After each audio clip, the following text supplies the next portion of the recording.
Olá pessoal, tudo bem?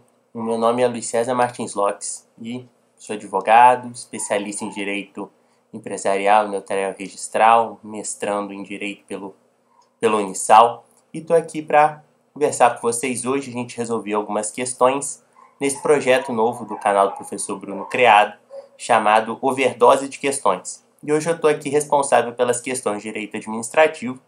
A gente vai resolver 10 questões dos exames que eu considerei os mais difíceis, que foram o 28 e o 24.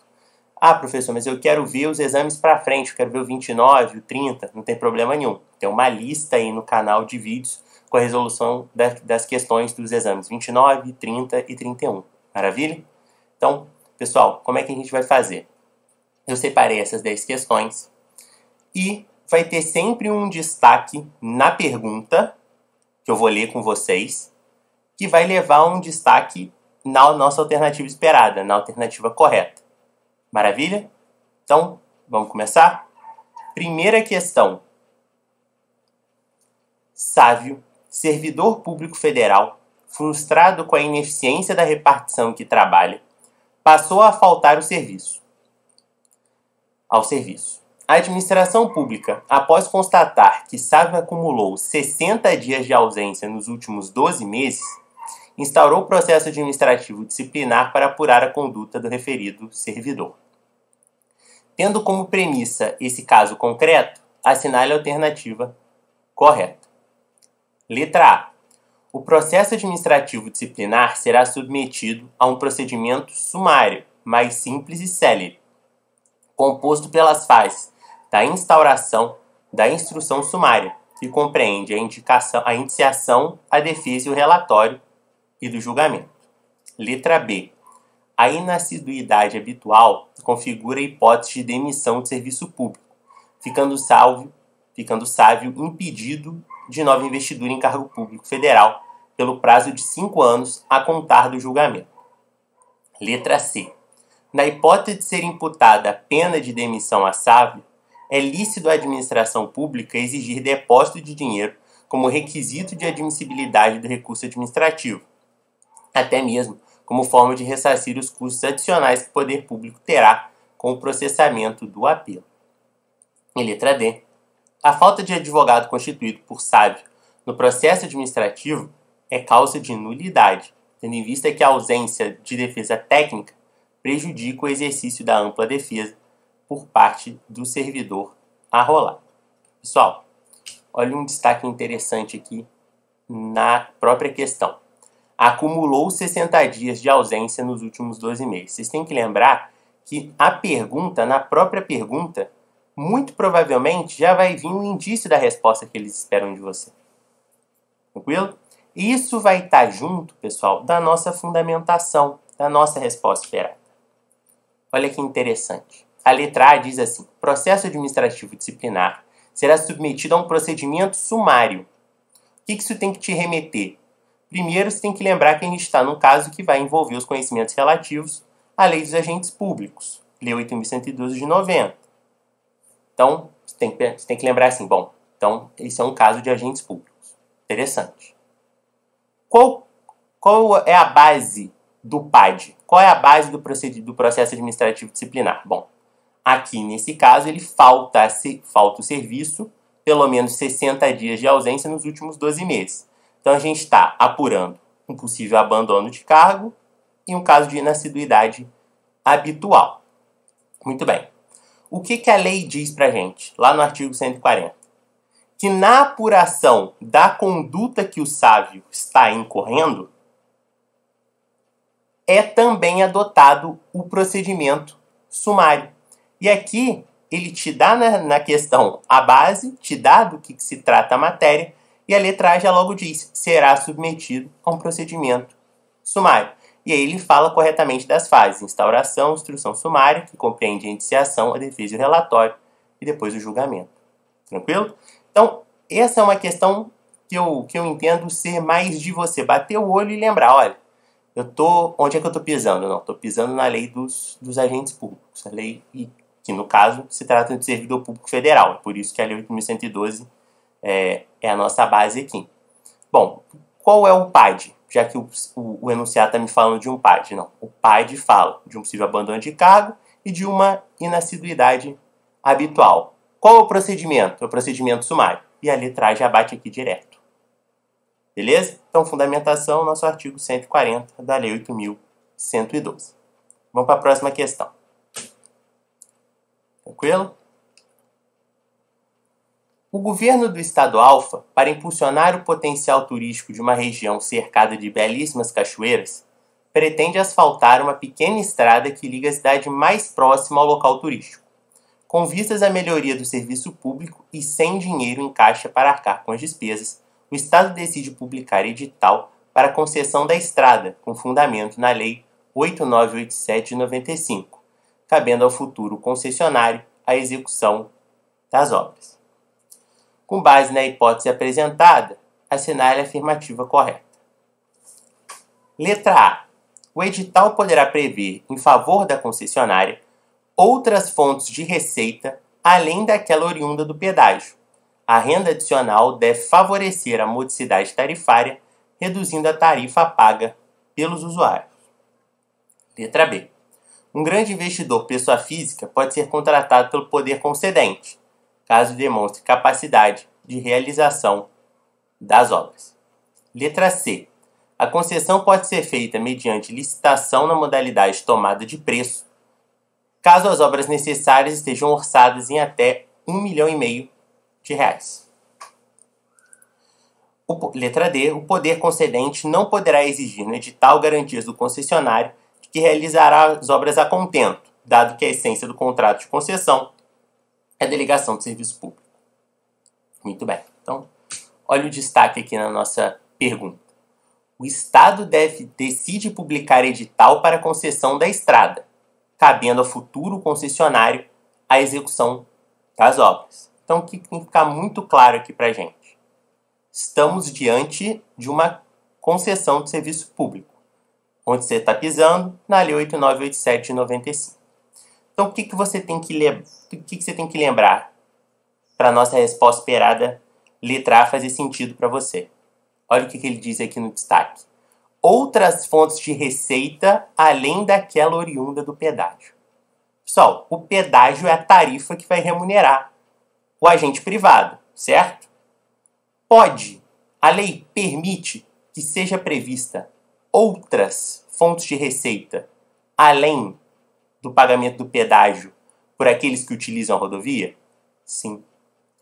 A lei de concessões permite que outras fontes, inclusive uma renda adicional, sejam dadas como possibilidade de remuneração do agente privado, sem problema nenhum. E aí, inclusive, isso serve para diminuir o preço para aqueles que utilizam. Por isso que ele fala favorecer a modicidade tarifária, reduzindo a tarifa paga pelos usuários.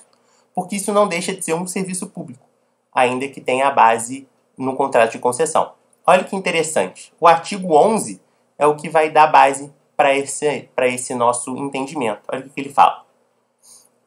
Poderá o poder concedente prever em favor da concessionária, no edital de licitação, a possibilidade de outras fontes provenientes de receitas alternativas complementares, com vistas a favorecer a modicidade de tarifas, observado o artigo 17. Maravilha? E então a nossa letra A ela é caixa, ela fala exatamente o que o artigo 11 da Lei 8987 de 95 faz referência. Maravilha? Vamos para a próxima. A União celebrou convênio com o município Alfa para a implantação de um sistema de esgotamento sanitário. Interessante. O governo federal repassou recursos ao ente local, ficando o município encarregado da licitação e da contratação da sociedade empresária responsável pelas obras. Após um certame conturbado, cercado de denúncias de favorecimento e conduzido sob a estreita supervisão do prefeito, sagrou-se vencedora a sociedade empresária Vale Tudo Limitada. Em escutas telefônicas devidamente autorizadas pelo Poder Judiciário, comprovou-se o direcionamento da licitação para favorecer a sociedade empresária Vale Tudo Limitada, que tem como sócios os filhos do prefeito do município Alfa. Tendo sido feita perícia no orçamento, identificou-se superfaturamento no preço contratado. Com base na situação narrada, assinale a afirmativa correta. Bom, pessoal, letra A. Não compete ao Tribunal de Contas da União fiscalizar o emprego dos recursos em questão, pois, a partir do momento em que ocorre a transferência de titularidade dos valores, encerra-se a jurisdição da Corte de Contas Federal. Letra B. O direcionamento da licitação constitui hipótese de frustração da licitude do certame, configurando o ato de improbidade administrativa, que atenta contra os princípios da administração pública e, por isso, sujeita os agentes públicos somente à perda da função pública e ao pagamento da multa civil. Letra C. Apenas os agentes públicos estão sujeitos às ações de improbidade, de forma que terceiros, como é o caso da sociedade empresária Vale Tudo Limitada, não podem ser réus da ação judicial e, por consequência, imunes à eventual condenação ao ressarcimento do erário causado pelo superfaturamento. E letra D. Por se tratar de ato de improbidade administrativa que causou prejuízo ao erário, os agentes públicos envolvidos e a sociedade empresária Vale Tudo Limitada são sujeitos ao integral ressarcimento do dano, sem prejuízo de outras medidas, como a proibição de contratar com o poder público ou receber incentivos fiscais por um prazo determinado. Pessoal, o que a nossa questão 3 está dizendo para a gente? Olha a dica que ela dá no enunciado. Cercado de denúncias de favorecimento e conduzido sob a estreita supervisão do prefeito, sagrou-se vencedora a sociedade empresária Vale Tudo Limitada. Primeira coisa que a gente tem que pensar. Estamos diante de um caso de improbidade administrativa? Sim. Então, olha a nossa fundamentação aqui, ó. Então, essa conduta é prevista no artigo 10, inciso 8 da Lei de Improbidade Administrativa. E por que é muito interessante e a dica que a questão dá? Quando a questão fala cercar de denúncias de favorecimento, você tem que lembrar, opa, isso aqui é um ato de improbidade administrativa, claro. E as próprias alternativas te direcionam para isso. Mas o que é a alternativa D, que é a nossa resposta esperada? Fala.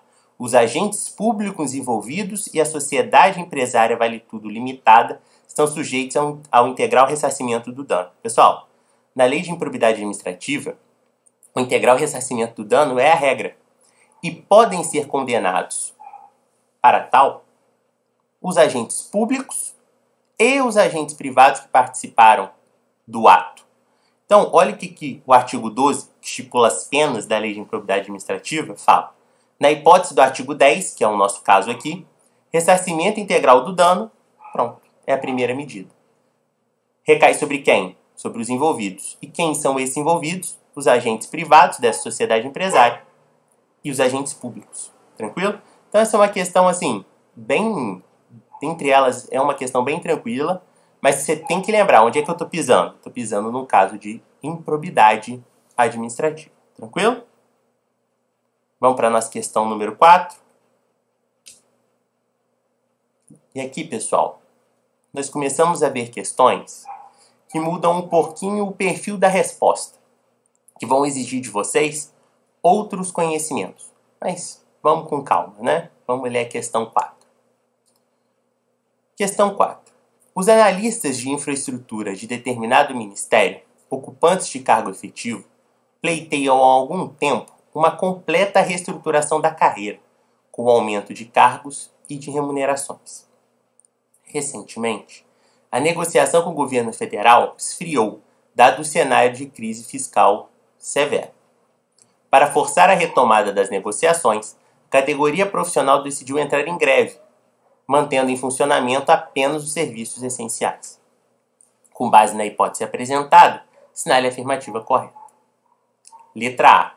Compete à Justiça Federal, e não à Justiça do Trabalho, julgar a abusividade do direito de greve dos analistas de infraestrutura. A administração pública não poderá, em nenhuma hipótese, na letra B, fazer o desconto dos dias não trabalhados em decorrência do exercício do direito de greve pelos servidores públicos civis. E letra C. O direito de greve dos servidores públicos civis não está regulamentado em lei, o que impede o exercício de tal direito. E aí sim, a letra D. O direito de greve é constitucionalmente assegurado a todas as categorias profissionais, incluindo os militares das Forças Armadas, os policiais militares e os bombeiros militares. Muito bem. Pessoal, primeira coisa que você deve pensar. Onde é que eu estou pisando? Estou pisando no direito do trabalho? E aí, pessoal, vale uma pequena observação.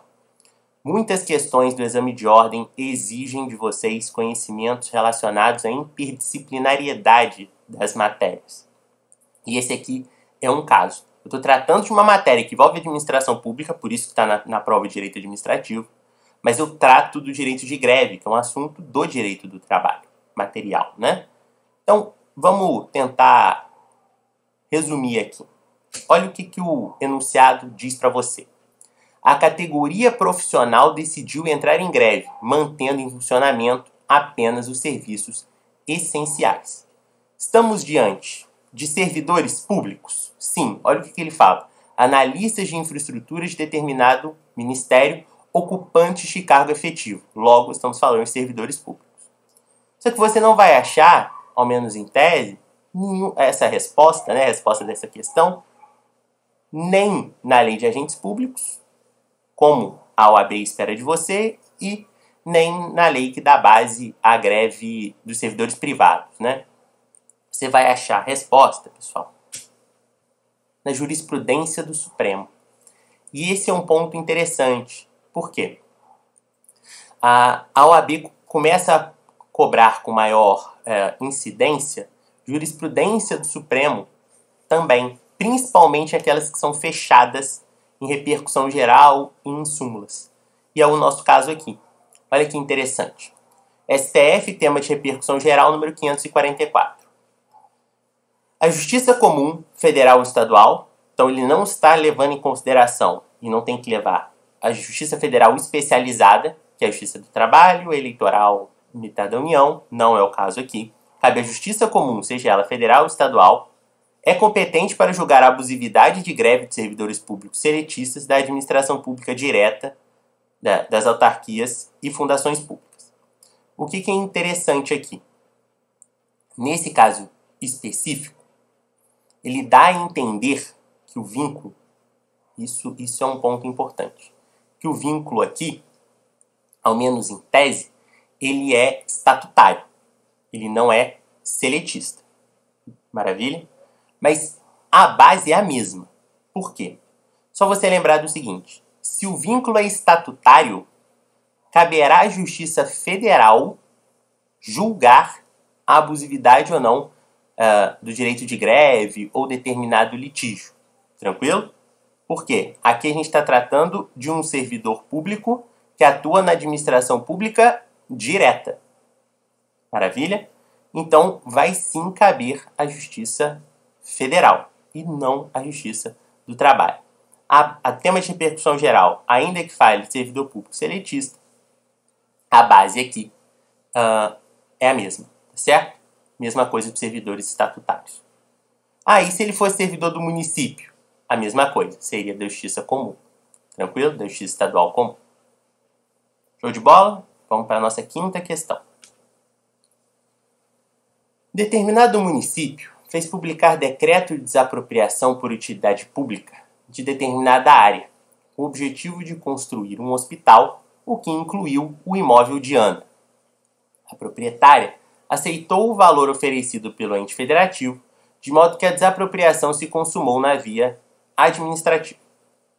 Após o início das obras, foi constatada a necessidade de maior urgência da instalação de uma creche na mesma localidade, de modo que o município alterou a destinação a ser conferida à edificação que estava sendo erigida. Ana se arrependeu do acordo firmado com o poder público. Diante dessa situação hipotética, na qualidade de advogado de Ana, está a afirmativa correta. Letra A. Ana deverá ajuizar ação de retrocessão do imóvel, considerando que o município não possui competência para atuar na educação infantil, de modo que não poderia alterar a destinação do bem expropriado para esta finalidade. Cabe a Ana buscar anulação do acordo firmado com o município, na nossa letra B, que deveria ter ajuizado a indispensável ação de desapropriação para consumar tal modalidade de intervenção do Estado na propriedade. Letra C. O ordenamento jurídico não autoriza que Ana impugne a desapropriação amigável acordada com o município, porque a nova destinação conferida ao imóvel atende ao interesse público, a caracterizar a chamada predestinação lícita. E letra D. Ana deverá ajuizar ação indenizatória em face do ente federativo, com base na desapropriação indireta, considerando que o município não pode conferir finalidade diversa da constante no decreto expropriatório. Pessoal, estamos diante aqui, então, de uma questão clara de desapropriação, de intervenção do Estado na propriedade. Qual que é o nosso segredo aqui? O município alterou a destinação a ser conferida à edificação que estava sendo erigida. Esse é o coração da questão. Maravilha? E por que essa informação é importante? Porque ela vai levar ao conhecimento que a OAB quer de você, que é o conhecimento do Instituto da Predestinação no Direito Administrativo. Pessoal, eu tenho dois tipos de predestinação. Isso tem que ficar claro. A predestinação lícita e a predestinação ilícita. O que daria legitimidade para a Ana discutir a revogação do acordo seria predestinação ilícita, ou seja, é a alteração daquela base de acordo para desapropriação, é a alteração do interesse público para que um determinado agente público ou particular se beneficiasse. Maravilha? Então eu substituo o interesse público e coloco no lugar dele o interesse privado. Essa é a predestinação ilícita. Verificada a predestinação ilícita, Ana poderia então discutir a quebra, né? Discutir a quebra desse acordo e da própria desapropriação. Só que, pessoal, a predestinação lícita é possível que ocorra. Maravilha? Por que eu estou falando isso? A predestinação lícita é aquela em que, feito, né, o decreto de desapropriação por utilidade pública, o município, ainda que originalmente tenha uma ideia, se for atender a uma demanda pública, ele pode sim trocar o objetivo daquela desapropriação. Então, se no decreto de desapropriação ele fala, vou usar para construir um hospital, só que uma determinada situação, enfim, da necessidade pública ou da utilidade pública se mostra em uma escola, como é o caso aqui, para educação infantil, é perfeitamente possível que troque o objetivo do decreto de desapropriação por utilidade pública, perfeito? O nome disso é predestinação lícita. E por se tratar aqui no caso, e aí você vai ver na letra C o destaque, porque a nova destinação conferida ao imóvel atende ao interesse público, ou seja, é isso que interessa para a administração pública, e para você responder a questão, a nova destinação atende ao interesse público, estamos diante de uma destinação lícita e Ana não vai poder impugnar a desapropriação amigável. Tranquilo? Se você olhar aqui na nossa fundamentação, é nesse sentido a jurisprudência da STJ. Apenas a predestinação ilícita enseja o direito de retrocessão do expropriado, pois na predestinação lícita, o poder público concede destinação pública ao bem, ainda que diversa da inicialmente programada. Tranquilo? Então a predestinação lícita é 100% cabível e aí a Ana não vai poder impugnar. Maravilha? Vamos para a nossa questão 6. Questão 6. João foi aprovado em concurso público promovido pelo Estado Alfa para o cargo de analista de políticas públicas, tendo tomado posse no cargo na classe inicial da respectiva carreira. Ocorre que João é uma pessoa proativa e teve como gestor excelentes experiências na iniciativa privada. Em razão disso, ele decidiu que não deveria cumprir os comandos determinados por agentes superiores na estrutura administrativa, porque eles as considerava contrárias ao princípio de eficiência, apesar de serem ordens legais. A partir do caso apresentado, assinale a afirmativa correta. Letra A. João possui total liberdade de atuação, não se submetendo a comandos superiores, em decorrência do princípio da eficiência. A liberdade de atuação de João é pautada somente pelo princípio da legalidade, considerando que não existe escalonamento de competência no âmbito da administração pública. João tem dever de obediência às ordens legais, na letra C, de seus superiores, em razão da relação de subordinação decorrente do poder hierárquico. E na letra D de dado, as autoridades superiores somente podem realizar o controle finalístico das atividades de João em razão da relação de vinculação estabelecida com os superiores hierárquicos. Então, na nossa letra A, ele diz: João possui total liberdade de atuação. E na letra B, a liberdade de atuação de João é pautada somente pelo princípio da legalidade. E aqui, nessas 4 alternativas, a gente tem cenários diferentes. Vamos para o destaque da nossa questão? Olha que interessante. No enunciado ele diz assim para você, que não deveria cumprir os comandos determinados por agentes superiores na estrutura administrativa. Então essa foi a conduta do João. Ele não cumpriu os comandos dos agentes superiores na estrutura administrativa em que ele está vinculado como agente público. A nossa resposta esperada é a letra C. Por quê? Olha o destaque dela aqui.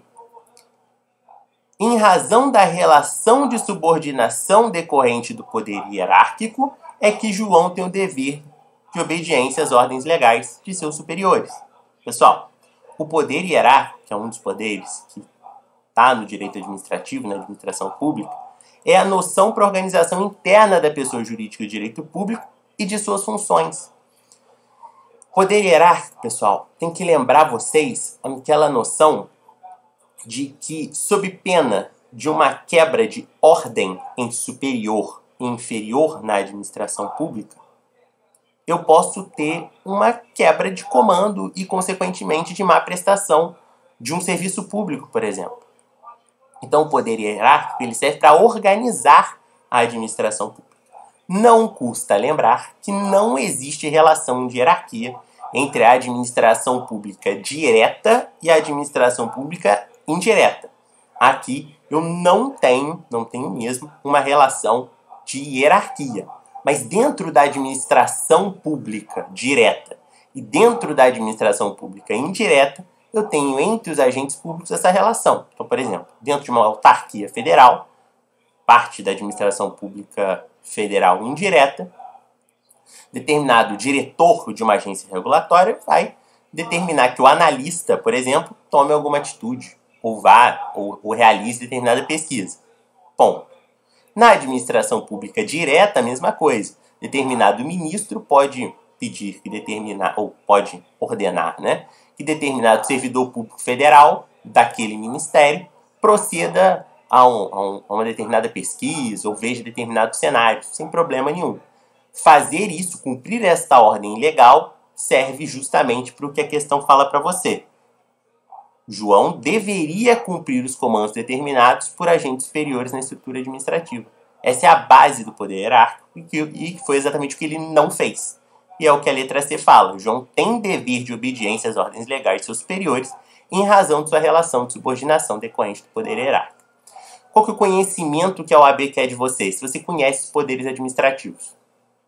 Maravilha? E o poder hierárquico é um deles. Mais para frente, a gente vai ver que tem um outro poder que vai estar sendo protagonista de uma questão. E os poderes administrativos, pessoal, se a gente viu lá atrás uma relação de jurisprudência, agora a gente está vendo uma questão típica de doutrina, tá certo? Da doutrina administrativista. Show de bola? Vamos para a nossa 7ª questão. Opa. Questão número 7. Marcelo é médico no Corpo de Bombeiros Militar do Estado Beta e foi aprovado em concurso público para o cargo de médico civil junto a um determinado hospital da União, que é uma autarquia federal. Legal. A partir do fato apresentado acerca da acumulação de cargos públicos, assinale a afirmativa correta. Pessoal, o destaque já está aí. Olha que interessante. O Marcelo é médico do Corpo de Bombeiro Militar do Estado Beta. Então ele é servidor público estadual. E foi aprovado em um concurso público, também como médico, junto a um determinado hospital da União. Tranquilo? Então nós temos o Marcelo sendo médico, servidor público estadual, e sendo médico, servidor público federal. Pergunta que ele quer saber de você é a seguinte, e é isso que a questão quer saber de você. É possível que o Marcelo faça a acumulação desses 2 cargos públicos? Então, e aí, se a gente vir aqui na nossa justificativa, olha o que a letra D, que é a nossa resposta esperada, tem como destaque. Desde que haja compatibilidade de horários. Por quê? A Constituição, Federal, no artigo 37, que é o chamado coração, né, da administração pública, diz assim na linha C do inciso 16. O inciso 16 vai dizer: é vedada a acumulação remunerada de cargos públicos, exceto, então, as exceções, ou seja, que podem ter cumulação. Quando houver compatibilidade de horário, por isso destaque aqui na letra D, desde que haja compatibilidade de horário, observado em qualquer caso disposto no inciso 11. Legal.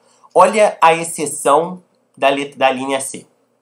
De 2 cargos ou empregos privativos de profissionais de saúde com profissões regulamentadas.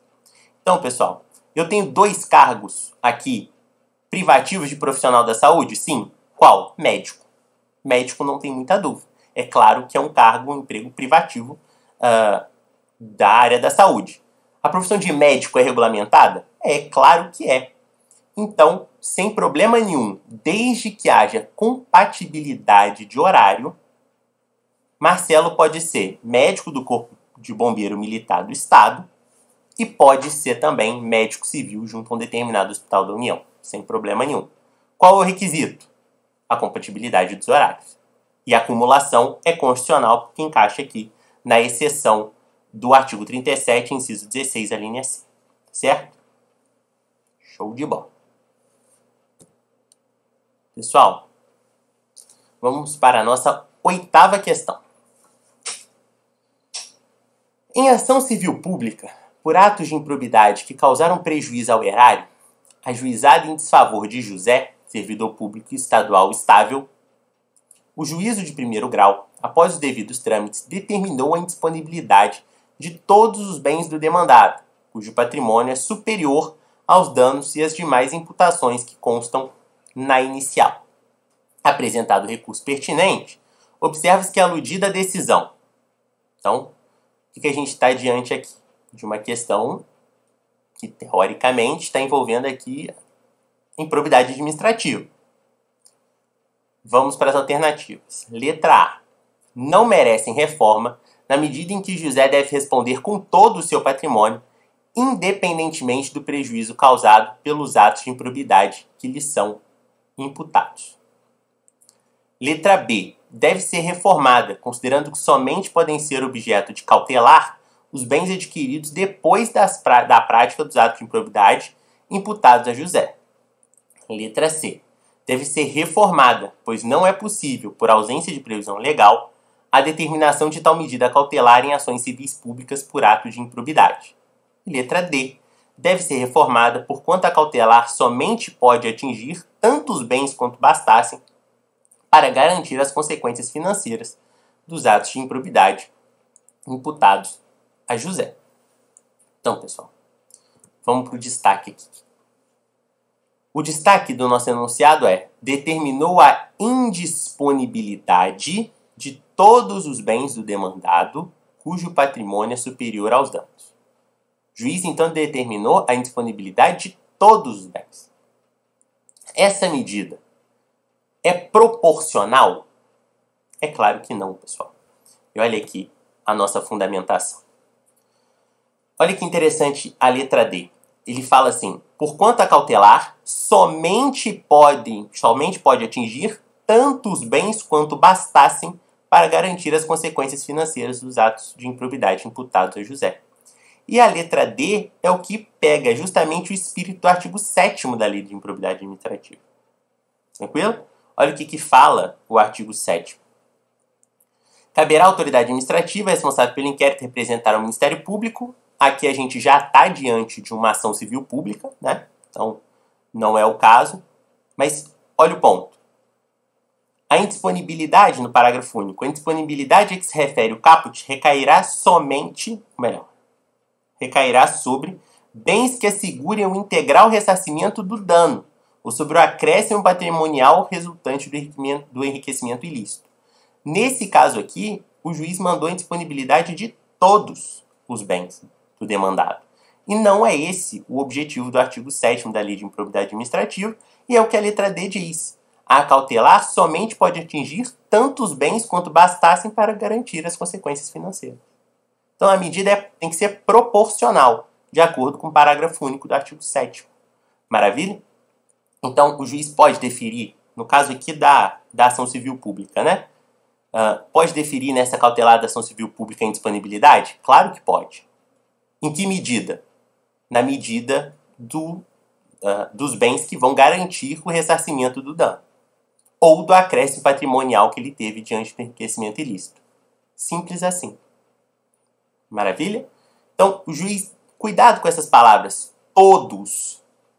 Completo. Por quê? Essas palavras geralmente dão um sentido maior do que o direito, às vezes, entende como razoável. Tranquilo? Palavras como sempre. Sempre fiquem de olho com relação a isso. Maravilha? Então, essa é uma questão tranquila, letra de lei, mas que tem que ter esse alertinho aí para vocês. Todos os bens. Não. É uma relação de proporcionalidade. Tranquilo? Até porque a gente está falando de constrição patrimonial. Vamos então para a próxima questão. A nossa penúltima questão, a 9. Legal. Pessoal, essa aqui é uma questão muito bacana, que na época que alguns colegas comentaram que iriam fazer essa questão, todo mundo achava essa questão muito difícil, porque pegava jurisprudência do STJ, e a gente vai ver que a questão é bem mais tranquila que isso. A gente vai fazer o raciocínio dela. Nona questão. Determinado município é proprietário de um extenso lote localizado em área urbana, mas que não vem sendo utilizado pela administração há anos. Em consequência do abandono, o imóvel foi ocupado por uma família de desempregados, que deu à área uma função social. O poder público teve ciência do fato, mas como se tratava do final da gestão do então prefeito, não tomou qualquer medida para que o bem fosse desocupado. A situação perdurou mais de 30 anos, até que o município ajuizou a ação de reintegração de posse. Sobre a questão apresentada, assinar a afirmativa correta. Pessoal, letra A. O terreno não estava afetado a um fim público, razão pela qual pode ser adquirido por uso capião. Letra B. O terreno é insuscetível de aquisição por meio de uso capião, mesmo sendo um bem dominical. Letra C. O poder público municipal não poderá alienar a área em questão, dado que todos os bens públicos são inalienáveis. E letra D. O bem será classificado como de uso especial, caso haja a reintegração de posse e o município decida construir uma grande praça no local anteriormente ocupado pela família.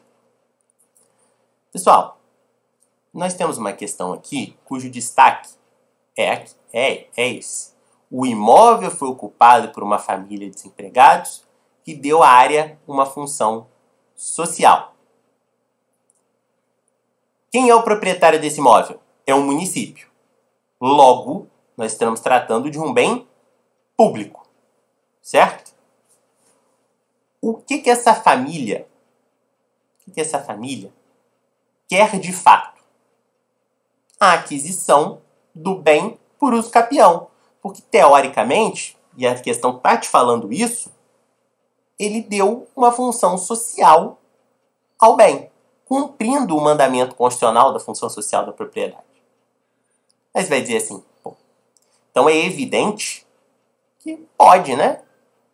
Porque se cumpriu o mandamento da função social da propriedade, a área está passando a ser produtiva. Olha o que ele fala aqui embaixo. A situação perdurou por mais de 30 anos, até que o município só depois ajuizou a reintegração de posse. Então a família está certa. Mas não, pessoal. Por quê? Olha o que diz a nossa Constituição Federal. Artigo 183, parágrafo 3º. Os imóveis públicos não serão adquiridos por uso capião. Os imóveis públicos não serão adquiridos por uso capião. Então, por mais que todos os requisitos do uso capião estivessem ali presentes, pessoal, não é possível que um terreno público, um bem imóvel do município, seja adquirido por uso capião. E aí ele fala assim, olha que interessante a letra B, que é a nossa resposta correta, e tem como destaque. Olha o destaque dela. É insuscetível de aquisição por meio de uso capião. Pronto. Se você lembrou do 183, parágrafo 3º, quando você bateu o olho na letra B, você já tinha resolvido. Por que eu brinquei aquela hora que alguns colegas falavam que precisava conhecer a jurisprudência do STJ? Porque o STJ tem uma decisão nesse sentido. Decisão não, decisões nesse sentido. É jurisprudência pacífica, mas que só reproduz o texto constitucional. Maravilha? Então, o terreno é insuscetível de aquisição por meio de uso capião. E aqui ele faz um detalhe interessante. Ele fala assim, mesmo sendo um bem dominical.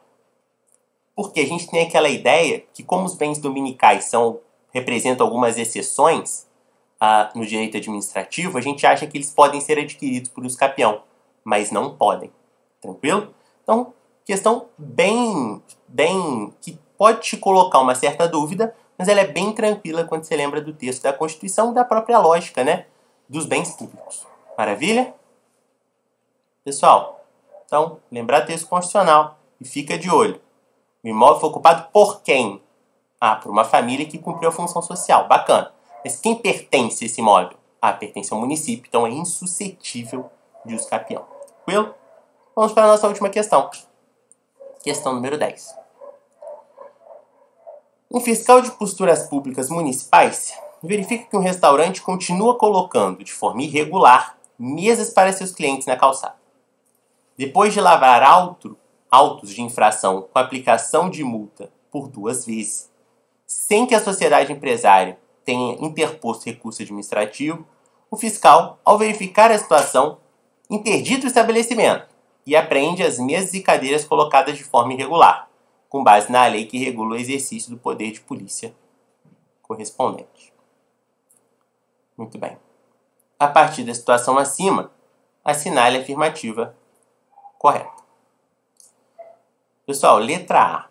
O fiscal atuou com desvio de poder, uma vez que o direito da sociedade empresária de continuar funcionando é emanação dos direitos de liberdade constitucional, que somente pode ser contrastado a partir de um provimento jurisdicional. Letra B. A prática irregular de um ato autoexecutório pelo fiscal é clara, porque não homenageou o princípio do contraditório e da ampla defesa, a não permitir à sociedade empresária, antes da apreensão, a possibilidade de produzir em processo administrativo específico fatos e provas em seu favor. Letra C. O ato praticado pelo fiscal está dentro da visão tradicional do exercício do poder, do exercício da polícia administrativa pelo Estado, que pode, em situações extremas, dentro dos limites da racionalidade e da proporcionalidade, atuar de forma autoexecutória. E letra D. A atuação do fiscal é ilícita, porque os atos administrativos autoexecutórios, como mencionados acima, exigem necessariamente autorização judicial prévia. Pessoal, qual que é o nosso destaque aqui? Interdita o estabelecimento e apreende as mesas e cadeiras colocadas de forma irregular. Então, essa foi a conduta do fiscal. Maravilha? O que é mais interessante? Depois de lavrar autos de infração com aplicação de multa por 2 vezes. Então, não é a primeira atuação do fiscal. E a sociedade, no processo administrativo de cobrança de multa, não interpôs o recurso administrativo cabível. Maravilha? Então, o que tem que ficar claro aqui? Letra C. O ato praticado pelo fiscal está dentro da visão tradicional do exercício da polícia administrativa pelo Estado, que pode, em situações extremas, dentro dos limites da razoabilidade e da proporcionalidade, atuar de forma autoexecutória. Tranquilo? O que tem que ficar claro para vocês? Que todas as outras alternativas dão a ideia de que a atuação do fiscal é ilícita. Letra A. O fiscal atuou com desvio de poder. Na letra B. A prática irregular do autoexecutório pelo fiscal é clara. Prática irregular. E na letra D ele fala isso. A atuação do fiscal é ilícita. E todas essas alternativas, pessoal, estão erradas. Por quê? Autoexecutoriedade. Olha o outro poder que eu falei com vocês. Outro poder administrativo. O poder de polícia tem como atributo a autoexecutoriedade. Ou seja, a administração pública não precisa de autorização judicial para tomar as medidas de sua própria esfera de atuação. Então, se o poder público municipal, poder executivo, está vendo que está errado, que não pode colocar a cadeira, porque descumpre, por exemplo, uma lei municipal. Aqui ele fala que está em desacordo com a legislação própria, né, do município. Se todas as vezes, e ele já foi repetidamente multado, notificado da irregularidade, e continua, a administração pública, diante do desse atributo do poder de polícia, que é a autoexecutoriedade, ele vai e faz cessar a conduta ilícita. Tranquilo? Então, por isso que ele fala, ó, o destaque do exercício da polícia administrativa pelo Estado, e o outro destaque, atuar de forma autoexecutória, o que é perfeitamente possível. Tudo bem? Pessoal, queria agradecer a sua atenção. Vou pedir para você deixar o like nesse vídeo, fazer o seu comentário, deixar aqui o meu contato. Vocês podem me procurar pelo e-mail lcloques@gmail.com. Se você deixar o comentário no vídeo, eu vou poder ver e, na medida do possível, a equipe do professor Bruno, enfim, pode me repassar. Então, foi ótimo ter a atenção de vocês e sigo à disposição. Um forte abraço.